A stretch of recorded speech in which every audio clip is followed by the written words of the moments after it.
welcome to the Spotlight. My name is Yao Sompa. Spotlight is where we highlight the most current affair issue happening in Ghana.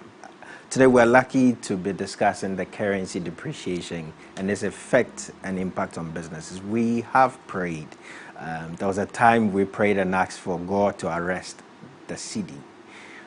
There was a time we asked dwarves chewing the cedi to die. We're building a national cathedral, yet the currency is said to be the worst performing currency on the continent, as tracked by Bloomberg, 22%. On the average, if you take the currency over the last 18 years, on the average, cedi is depreciating a minimum of about 20%. The average person loses value a minimum of 50% every 5 years. If the store of wealth is in cedi, what do we do about it? We're lucky to have Dr. Joseph Obeng, who is the president of Ghana Union of Trade Association, join us. We have Mr. Asaki Samson Awengobet, who is executive secretary for importers and exporters, join us. And we have Mr. George Domfe, who is an economist, also join us to try and understand. And so we'll jump straight into the conversation. Good evening, gentlemen. If you can hear me, you're welcome. Good evening. Thank you. Good evening for having us. Okay, it's great to have you. So let's jump in. We'll start with Dr. George. Since you're the economist, tell us, what demon is eating our cedi up? Let me thank you and say good evening to you. Let me also say very good evening to my friend Dr. Alvin. I was at his place a short while ago. And then very good evening to our cherished listeners. Yeah, before you started, you were into, I think you were sharing out some statistics, and I was wondering whether you got them right. Please speak out, Dr. Domfe, if you can speak out. We're happy to hear that. Yeah, because the cedi during the first quarter of the year depreciated. That's the Bank of Ghana's record. Yes, depreciated by 22%, the Bloomberg says, yes. Not currently, as of now, but the first quarter, the record, that's what is coming from the Bloomberg. But the first quarter, it depreciated 15.6 against US dollar. I want to say the first quarter, we're talking about January to January to 31st March. Right. Yeah, and so, yeah, but going back towards cedi was performing very well. I think the only year that the performance was not so good in the recent years was 2019, where the depreciation, we had a double-digit depreciation. I think around 13% thereabouts. I've forgotten to think about it. It was a double-digit. Apart from the 2019, 2017, 2018, cedi did very well. And even the year 2020, the performance was also very good. Yeah, but 2021. But if you study the market since 1998, it's an exponential graph with a clear depreciation of an average of not less than 20%. No, that is not right. I don't know. From 1998. But please make your point. Let's. Okay, so let's go with it. But that cannot be right. Right. From 2017, it was only 2019 that we had double digit. I said 1998. If you can hear us, Mr. George Domfe, if you study the behavior of the market since 1998. Yeah, and you said since 1998. The depreciation has been what? Average depreciation has the curve is exponential with a minimum depreciation on the average year on year, minimum of 20%. Average depreciation, yes. That cannot be right. That's what I'm contesting. You know, you need to set the context right before you move on. Right. Because the worst performance of cedi in recent years has been this year. There is no doubt about that. In maybe almost about, in recent years, the worst performance has been now. And even now that it is worst, we are having it, that's why I told you the first quarter where it was so bad, it was 15.6. And now some others are also saying 22%. I always want to get the figures from. So, Dr. Domfe, in clarifying that, if you start from revaluation, where it was about 0.98 to $1, what would you say that depreciation is now that we're trading around 8? That would be about 800%. Would that be correct? 800% from when? From revaluation. From 19. Revaluation. Yes. That's when are you talking about when we deregulated the city? When we Yes. when we struck out the folios. Yes, when we did. Yes, yes, sir. Yeah. At that time, it was almost around that. So, CD, if you at the time we did it, CD was less than and the dollar was higher than let's say CD was less than dollar. So you are very right. It was around 0.8, there about almost 0.9. Yeah, but it has since gone up, and now we are having to change the bank exchange rate 7.2%, and then if you go to the forest, I always want to use the forest because that is where that is where people get their. If Dr. Oben comes in, he tell you that the banks are always reluctant giving out money, and so they get it easily from the forest, which is now about 78 pesos. 80 pesos, I should say, 70 pesos. My brother, yes, so setting the context right, as I said, that in the last 5 years, the worst performance of the city has been this particular year. And of course, 2019 also, it wasn't doing that well. As we go on with the discussion, I will look for the figures. Right. We would appreciate that. But the context is that the city consistently has been depreciating. So we're trying to understand what is the issues. Yeah, okay, that's a very important question. And setting the context right is also very good. Right. So what's the reason why city is depreciating? Right. There are two main factors that go into this. The first one is about our over-reliance on imports.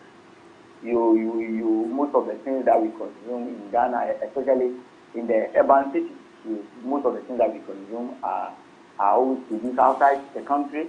And since Ghana happens to be the only country that uses it, anytime you have to travel outside Ghana to any country to buy, you have to exchange to either that country's currency, and that one normally we don't do, but because dollar in a way has become an international, medium of exchange.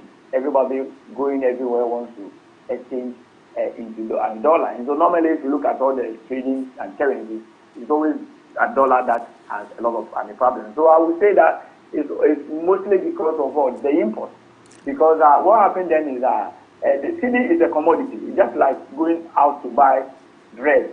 City is just like that. Or let's say tomatoes. We have so much tomatoes on the market.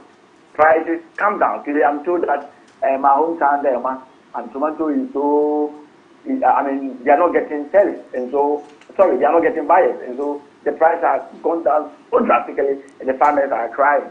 Right. So the first thing you're saying is that we import a little too much toothpicks, as we're told, everything. So the second one would be so. When you are going to import, you need dollars. Right. To go and import. Right. And when you need dollars, when you go to demand for dollar, some people are also selling dollar. Right. So when you go to demand for dollar, and then those going for dollar are more than the available dollar, price of it, the dollar will go up. That's why I'm saying that it's demand and supply. So if we don't have the dollar in abundance in the market, and so many people are chasing it, then you see the dollar, running away. And if you look at the imports, I think 2-3 things are very significant here, and petroleum and imports. We are told that so you said petroleum, and the second one is petroleum products, and I will also talk about rice later. Rice. Petroleum products. At the beginning of the year, I think they needed 260 million or so every week, if I get the records well, just to import petrol. We're told the bill is about 450 million now. Yeah, it has now moved from 250 to 400. I'm 450. And so all this money that we are talking about is dollar, and that is going to,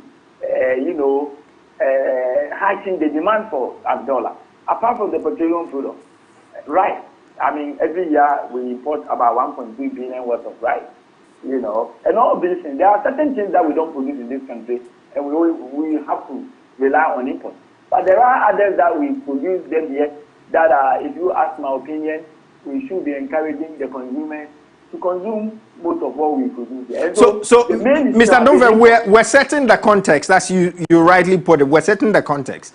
Aside of input, would you like to? You said there were two main drivers. Import is number one. Would you like to name the second thing, and then we'll move on and come back to you? Okay, so the second one has also been the supply of the dollar. Supply so of, okay. Yeah, to the market. Apart from what the loans that Ghana government will go, anytime Ghana government goes for loans, it sits in the reserve of the Bank of Ghana, or if we receive grants. And so that's how come we build our reserves. And so anytime there is shortages of our foreign currency, Bank of Ghana will come and supply to shore up the value of the city. All right, so hold the thought. So we have the two issues, at least from your side, we'll break down, but hold the thought. Let's go to Dr. Joseph Obeng, the president of the Ghana Union of Traders Association.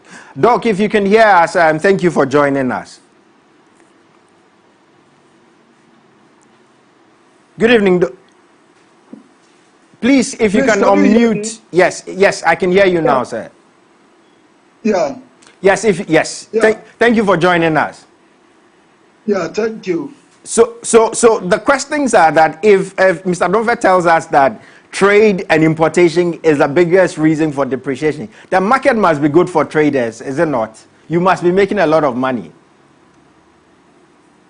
Yeah, unfortunately, it is not so at the moment when the impact of COVID and all that have slowed down on our turnover. So then it is expected that when turnover is reduced to this minimum, the barest minimum, then of course, then the demand of the dollar from the traders would have gone down. I hope you understand that. And so if that is the case, then we cannot assign the blame solely on importation. But let me also establish this fact that since 2019, we've been experiencing or enjoying balance of trade surplus. What it means is that import is less than export. Right. Export has exceeded our import, and we have been enjoying surplus balance of trade. So we supply more, we export more than we import. Exactly. If that is the case, then if you say that importation is the cause, then it is being oversimplified. And that's why I want us to take our time to dissect the issues and put it in its proper. So put it in the right perspective for us. So what do you think are the issues? If we have a surplus trade deficit, what exactly are the issues? So it means that if we are able to supply in excess of export, we are able to export more than importation, then the city should have been strong, because then we have more supply of the forest. The problem has been that there is excessive demand of this income surplus that we have. And that's why we have to dissect and know where this excessive demand is coming from. From where you said, where do you think that demand is coming from? Yeah. This problem has become perennial. And it has become perennial around December, the end of December to mid-February to March. And this is the reason being that this time where corporate industries, especially the foreign companies, are repatriating their profits. I have always said that the juiciest part of this economy is being handed over to foreigners, where we do not have a retention policy. Right. If we talk about the service industry, our stake, we have a small stake in it. Almost all the banking industry is foreign dominated. And they have the chunk of the money. Look at the profits that they announce at the end of each year. Almost to $1 billion, some 850, some 500 500 million and all that. Look at the communication giants. Almost the huge sums of our money and all that goes to these communication industries, trillions of cedis. And we do not have any investment in this area. We do not have a retention policy.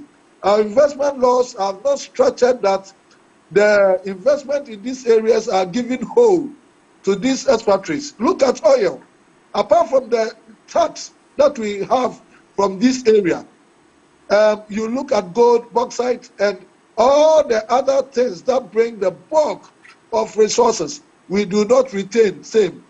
So that apart from the little tax that we take, they have the right of repatriation of whole. Right. So they send money at the end of this time.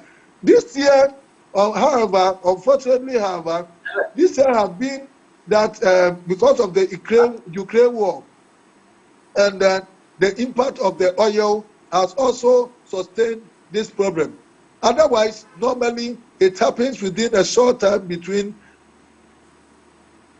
Okay, so Doc, if you can hear us, it looks like Doc's network is. Please, can you hear me? Yes, I can hear you now. Please conclude a thought, and then I will follow up with a question. Okay. Yes. Yeah, and we've talked about so many.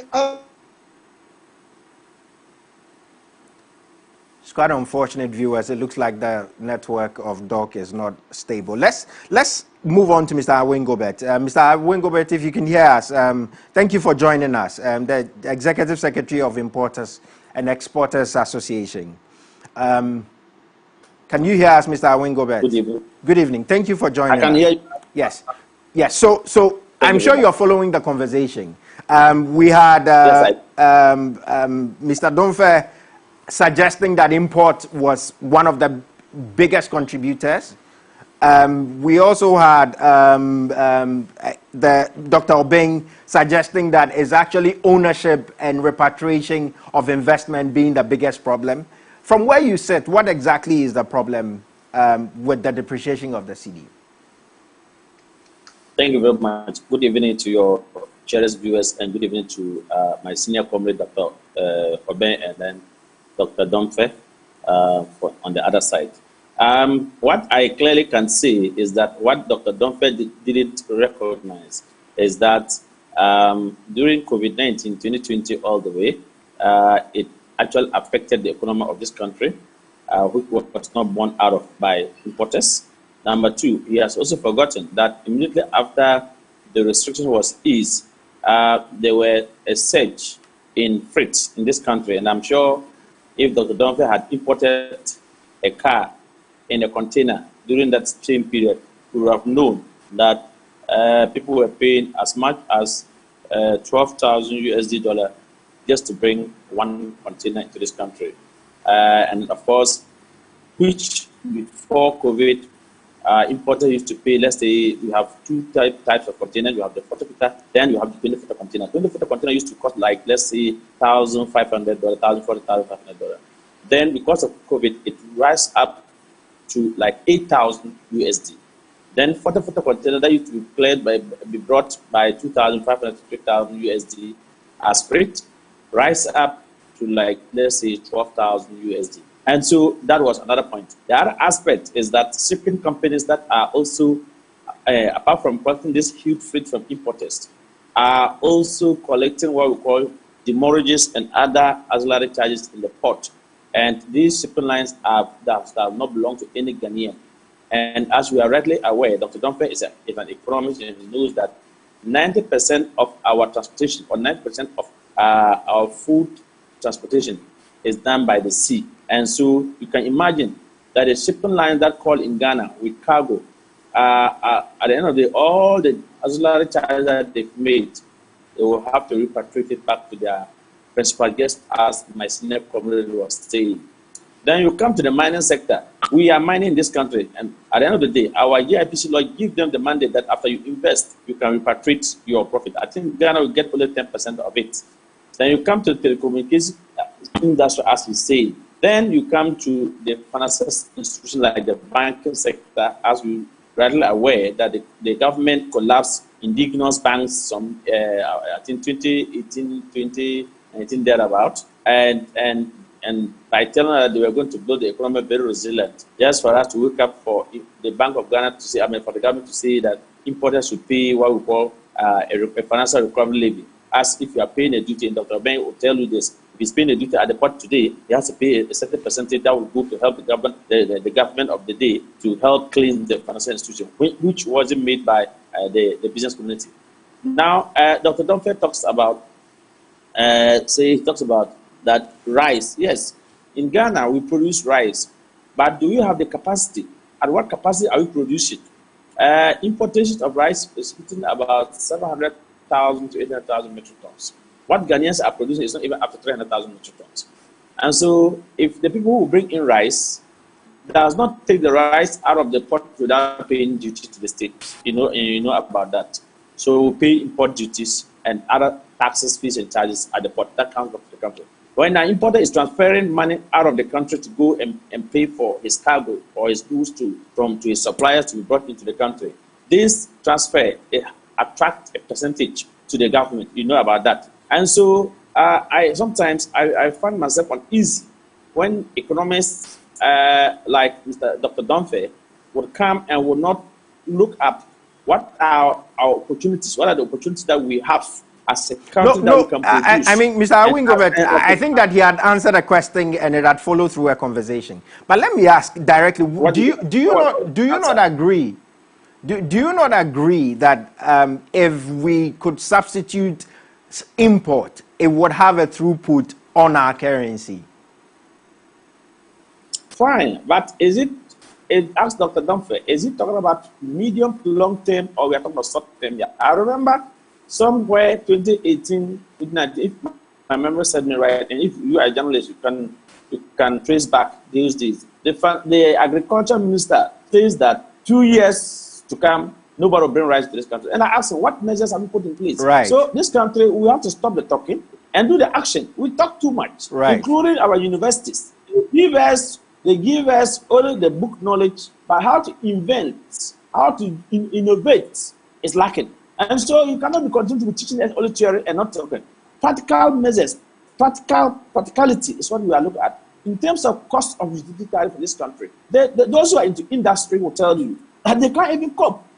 The domestic taxes alone does not even make it lucrative for any investor. Now, you think that the importer have the luxuries to travel for several kilometers to buy cargo, come back to his country. He has to run to his bank, virtually begging to take a loan, come and clear the cargo, sell. At the end of the day, he has to pay. The money goes back to the bank.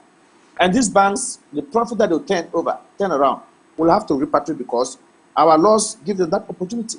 And so, as Mr. Ben was suggesting, what is our retention plan? Yes, you make all the money here, but you can't take all out. So we have to revisit our laws. So once you started that conversation, let's stay on in terms of from your side as Executive Secretary of Importers and Exporters.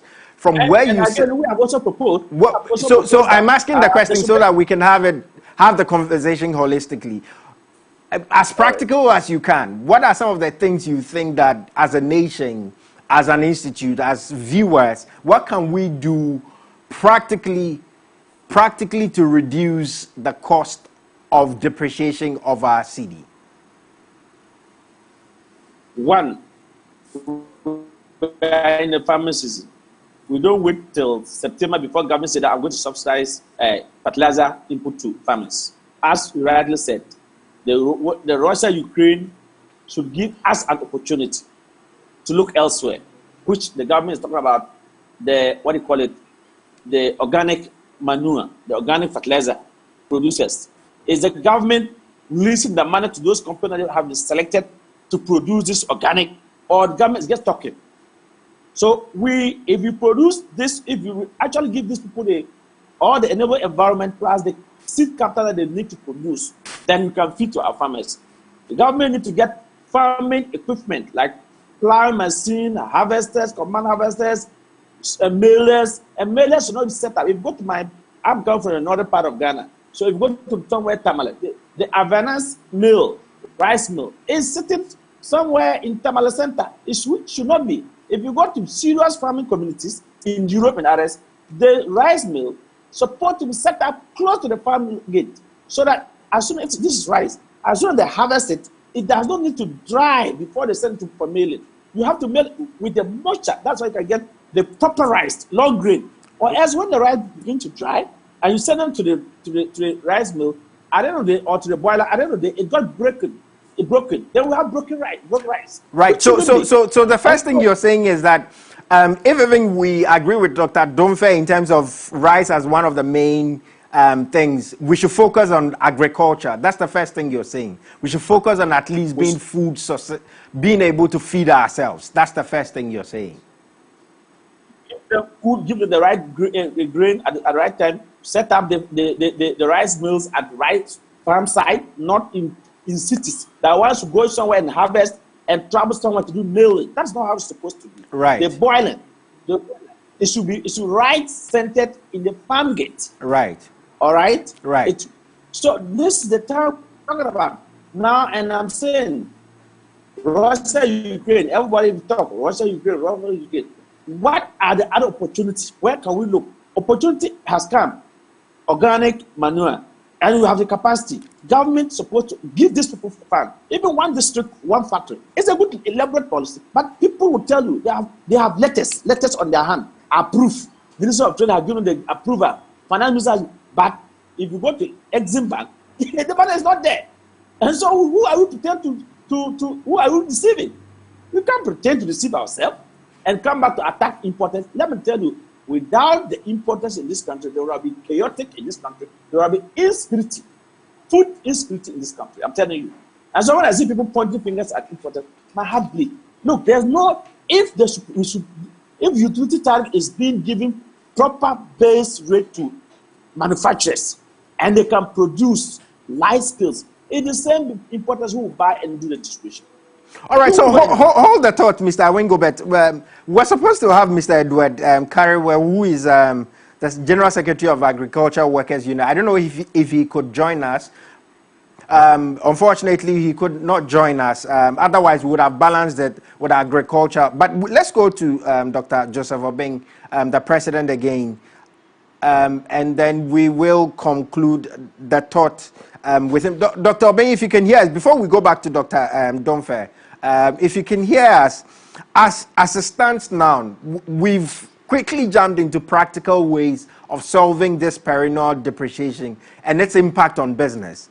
From where you sit, what are some of the practical means you think that as a nation, as viewers, we can solve the problem of the depreciation of the currency? To increase productivity. There's no doubt about that. Whatever we have to do to increase productivity is the surest way to go.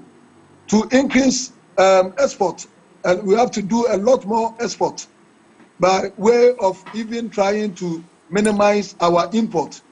And then also we have to add value. We have to do value addition to our local produce. You see, the Ukraine war came, and then it gave us an opportunity to depend on what we grow and eat what we grow. And now we are wobbling. But you see, we have been told before that we have developed foreign taste. And that because we have developed that foreign taste, we do not look within and patronize what is made in Ghana. Now, golden opportunity has come. There's Ukraine and Russia war. That has brought food shortage around the globe. So it means that what we have in abundance here, we have to consume, isn't it? That is it. So why are we wobbling? So is it not true what they were saying? That we so from your side, is it then the conversation of the taste, or what exactly is the problem, and how can we solve it? So the problem has been that what we have been saying is not what is actually there. Right. Because they always let people know that we have food in abundance, and then we do not patronize it, and then we go outside and bring this. Now we have the opportunity, golden opportunity, where there's a shortage around the globe. So we have to patronize what we have, and then we are wobbling. We said that we do not have. It means that we have a lot more to do to be able to sustain what we grow here and add value to them, have storage of same and all that. That's what we will say that we can depend on what we have. We have always argued that we patronize what is made in Ghana and what is produced in Ghana, but the shortfall is huge.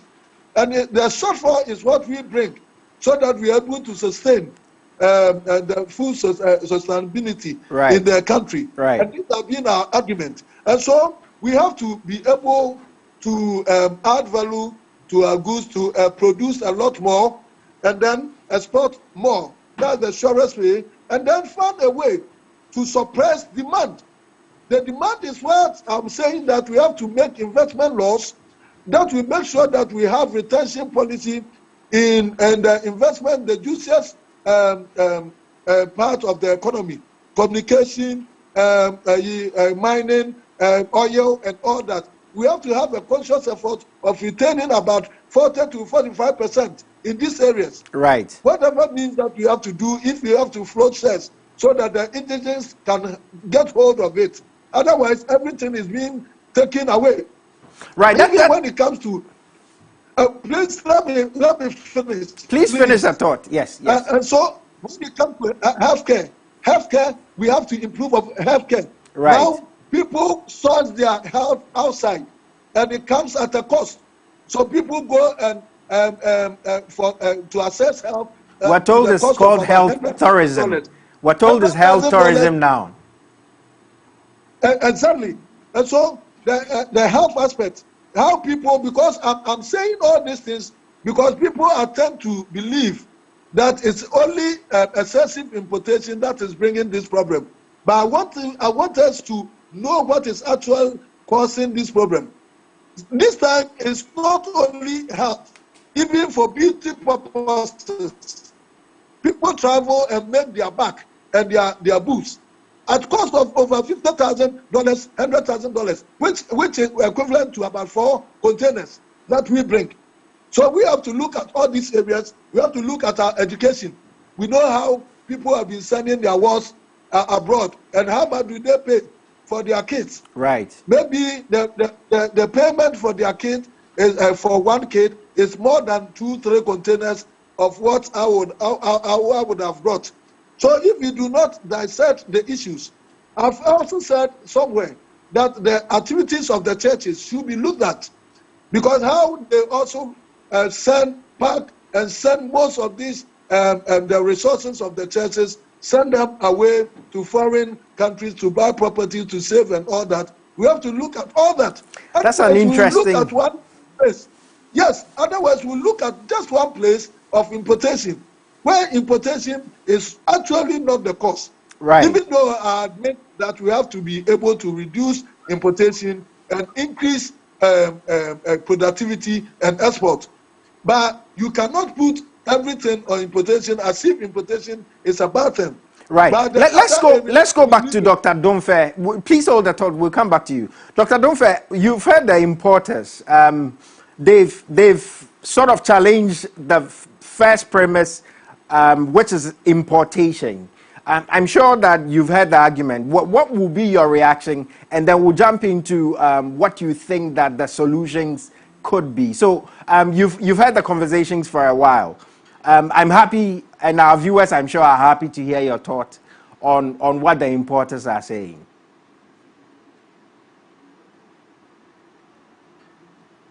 Yes, Doc, can you hear us? Okay, I think that we'll go to Mr. Edward Karaway. It appears that Dr. George is not on the line. We'll come back to him to react to that. Mr. George, if you can hear us, he's the General Secretary of the Ghana. Mr. Karaway, can you hear us, please? Hear you clearly. Thank you for joining us. We're told that food, rice, for example, is one of the drivers of importation. We were told by Dr. Domfe. From where you sit, are we becoming food sustainable? Are we able to produce enough to feed ourselves? Well, let me thank you for giving me an opportunity to speak with you and then to address this The reality is that why do we import? We import to supplement a shortfall in the economy. So if we were using enough food to feed ourselves, if you can kindly raise your voice a little bit, our viewers would appreciate that. If your phone is on loudspeaker, please take it off, and then you can just speak. Yes. I'm saying that if we had been able to produce enough food, right, to feed ourselves, there will not have been the need for imports. So basically, you're saying that the fact that we're importing means we can't produce enough. But it's also possible that it's a matter of taste, it's a matter of preference, it's a matter of so generally, in terms of how much are we producing? Look at conversations around Ukraine-Russian war. Cereal importation is dropped. Please help us understand fertilizers. Help us understand these geopolitical developments and what it means for the agri sector. Okay. I just want to say that we are talking about what we do now, what we did in the past, and then what we can do in the future. Right. It is clear that Ghana is a member of the global economy. And if there is a problem like the Russian-Ukraine war, we should expect that Ghana would also have a share of it. But before we had a share of it, what was the situation in the country? So what is happening is only aggravating the problems that we already have. The fertilizer is no more there. Price of fertilizer has tripled as compared to last year. And other costs of production have gone up because fuel prices have gone up. So all these things have a ripple effect on our ability to produce. So we can't deny the fact that the Russia-Ukraine war, moving forward, is going to have severe consequences on our ability to produce. Is it not rather an opportunity for us to produce enough to feed ourselves? Well, first you have to admit the challenge and how you are going to turn that challenge into an opportunity. And we have a problem of always failing to turn opportunities or challenges into opportunities. We waste crisis, we're told. This is not the first time we have met this type of challenge or a similar challenge, but we never turn it into an opportunity. What you hear our policymakers, those who are vested with authority and the taxpayers' money, tell us is that narrating the problem, explaining the problem, and not giving us solutions to the problem. As a General Secretary of the Ghana Agricultural Workers Union, what are some of the solutions you think policymakers need to take into consideration? The farmers, what are some of the... we're told productivity, for example. The Gutta president told us to increase productivity. That won't be from the policymakers. That will be from attitude of farmers, from the practices on the farm. So please, as we have the conversation, help us understand what are some of the solutions the policymaker has to bear in mind. What are some of the solutions the farmers are putting in place? What can you and I do as citizens? Is it a question of taste and preference for local options? So please help us in terms of some very practical solutions you think that is necessary for us to solve the problem. Yeah, I'm happy for this question.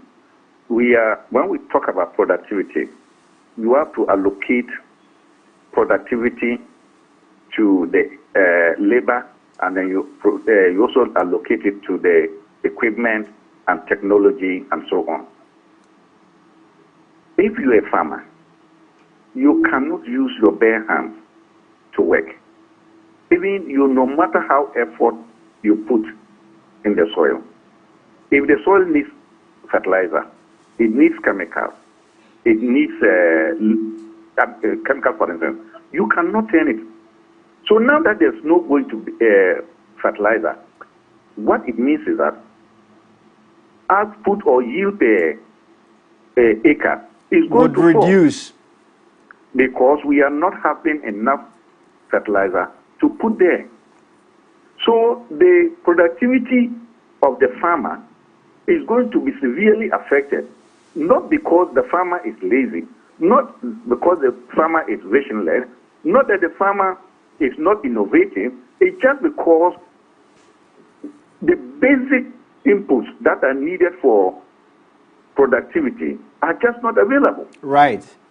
Now, government is talking about farmers switching to organic fertilizer. It is as though the organic fertilizer is in the market, and when you want it, you can go and get it. And then when you are getting it, you can get it at a price which is affordable. It's not like that. Even if government does not tell farmers that they should shift to organic fertilizer, they will do it as a matter of necessity. But what the effect of all that is that there will be low output in 2022. And unfortunately, government is de-investing in agriculture in the sense that in 2021, government had reduced the subsidy on fertilizer from 50% to 36%. And for 2022, government has reduced from 36% to 15%. So government is simply de-investing in agriculture or reducing their investment in agriculture.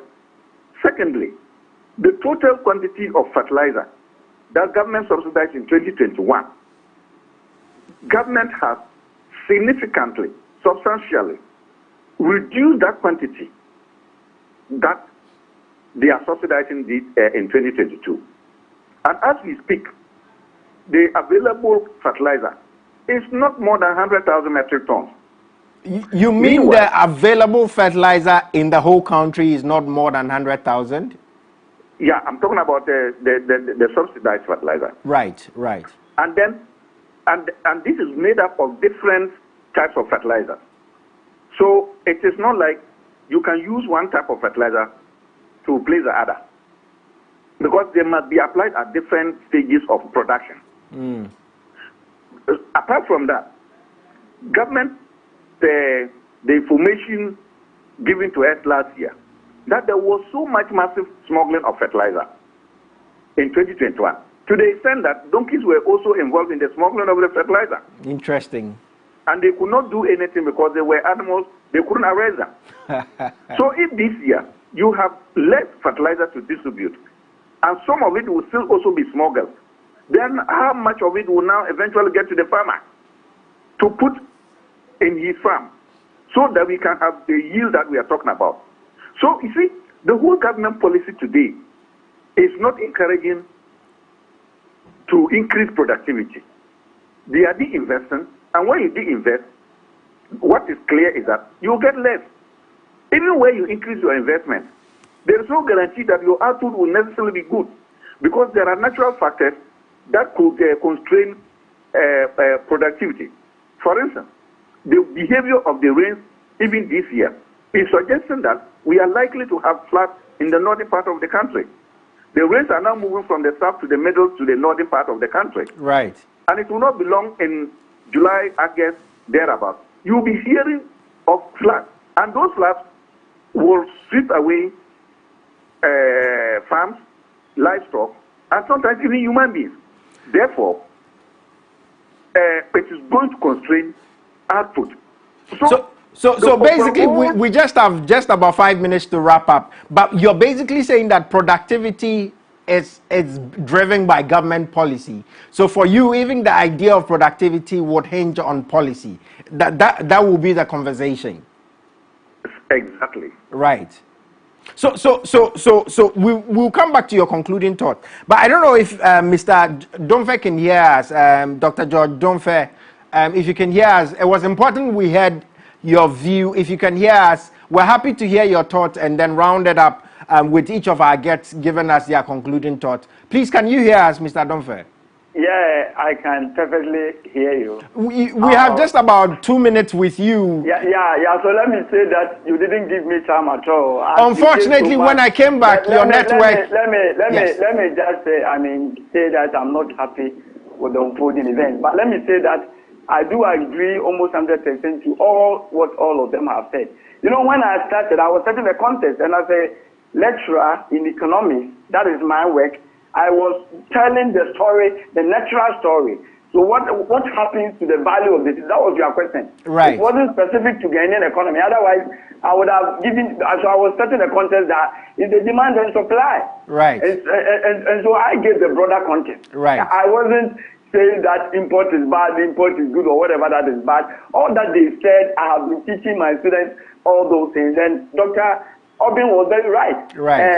At the first quarter of every year, TD suffers because of repatriation of profit. And so local content is very, very important. All that they have said, one district, one factory, increasing of local production. The man who just, the last speaker, talking about agriculture very well this year, last year. For the first time in many years, we saw agricultural sector, the crop production, and manufacturing sector being the main anchor around which the economy grew. Last year, the growth rate of 5.4% was mainly as a result of a significant improvement we saw in this country in the crop production and also manufacturing. And these are very positive. And so Ghana has a whole book, a whole document. They call it Ghana Without Aid Agenda. The agenda is seeking to increase local production. And once the local production goes up, you know, I'm sure when we produce more, we are able to, the quality will improve. Ghanaian consumer will want to, consume what is produced here. And once that happens, that's how we are going to create more jobs. That's how income. Today, over 40 million Ghanaians are working, only 2.3 million of them pay income tax. And so if government is able to get more people to work and the productivity that we are talking about are all enhanced, you get more revenue so that government wouldn't even chase these small loans at the exorbitant rate that has brought us where we are. And so all what we have said, except that we don't have time, if you want to go through everybody is very right on point. And so it's not as if we teach theory and we don't do anything, practical. That's not true. Because even on this particular station, I've always talked about how enhancement in local production can help, address the value of the city. I've always said that Bank of Ghana pushing money, supplying money to show up the value of the city is artificial. Right. What you can use to address the problem once and for all is the one district, one factory, and all those things. And so the other time we're talking about Baumia, whether or not he has been able to arrest the city. And I said that yes, because there is a policy. Like the last speaker talked about. Most of the things that policies are driven. And so if you are able to help improve agricultural sector, you have very good policies. You have very good policies to resurrect the dead manufacturing sector.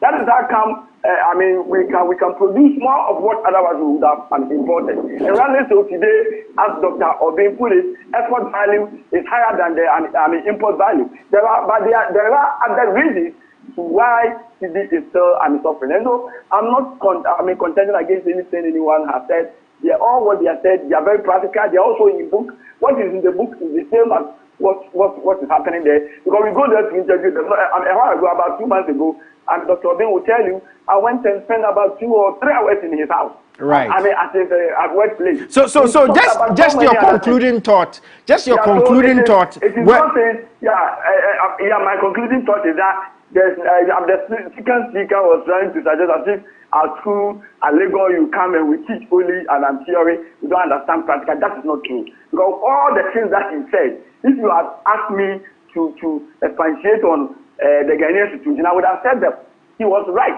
And that's exactly what we do. And we don't teach out of belief. We go to them to seek knowledge. Dr. Ben will tell you, right. I was at his place 2 months ago. I spent about 3 hours at his work, at his place, getting to know what really happened to, Ghanaian reporters. It will be an honor to have you back, Mr. George. Don't fear. Exactly, my brother. It will be an honor to have you back. Let's go back to Mr. Awingobert as we take his concluding thought. Mr. Awingobert, if you can just under 1 minute, can you tell us your concluding thought? What I want to say is that when the government introduced one planting for food and job, it was a fantastic, but the government missed it when they were going to do the implementation. Planting for food and jobs to rather target commercial farmers. Commercial farmers that will farm over 500,000 acres, 1,000,000 acres, not a 1 acre farm, not the small household farmers. That is how we lost it, the touch. And two, what I want to say is that this is the time that the agri minister needs to have a peace of mind, sit in his office, think outside the box, and support farmers. Now he's campaigning to become the next president, the next presidential candidate of his party. Okay. I strongly believe that the president should fire him immediately. The agriculture minister should be fired. He's so incompetent. And he's going around saying that he's visiting regions, not that he's campaigning. I strongly believe if President Akufo-Addo and his government is listening, his agriculture minister need to be fired as we stand now, and appoint a substantive agriculture minister to help salvage the situation as we So, Mr. Ariome says the solution is fire. Who needs to be fired? Yes, Dr. Joseph, we're happy to hear your concluding thoughts as we wrap up on Spotlight for today. I think we can always make our points without being personal. And that's my advice that I'll give to my brother Asake. I've been telling him always to restrain himself. He's at least a presidential material, so he should know how to conduct interviews. Otherwise, it's no good. Dr. Donfel did not have the opportunity to explain himself. And then the host cut him because I thought he was coming to say so many things. I've been in so many programs with him where he shared most of our views. And so please, next time you try and give him, because he is the main resource man, the economist, and you would have given him enough time to explain himself. But having said that, we have a golden opportunity as a country. We said that we over-rely on foreign import. Now the opportunity has come. Import is challenged because of the Ukraine war, and then the impact of COVID. It has challenged importation. So why don't we take advantage of what we have been talking about? That we have to look from within and consume what we have. Are we saying that we don't have it any longer, or we have not produced sufficiently for the consumption of the people, that we do not have storage capacity, that we do not have value addition to our goods, that we do not resource farmers enough to be able to produce this? So that when we normally say that we have to be balanced and we have to be fair with importers, that we do not just bring goods, but we bring the shortfall, so that we help the good people of Ghana, and that we are not negative, as normally we are made to. All right, thank you so much, Dr. Joseph Obeng. Thank you for those thoughts. So viewers, we've been talking about the state of the depreciation of the cedi and its impact on businesses. I'm sure you feel it a bit more, whatever it is, whether or not the cedi is getting better, whether or not it's the best performing, whether, as Bloomberg says, is the worst performing currency monitored on the continent. I'm sure the judgment is with you, but so is the answers. The judgment is not only with policymakers, it is with you and I.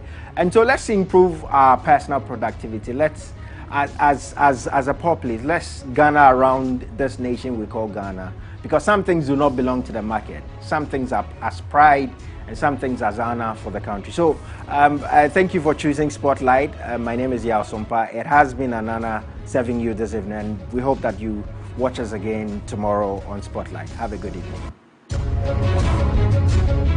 Ice Adonis.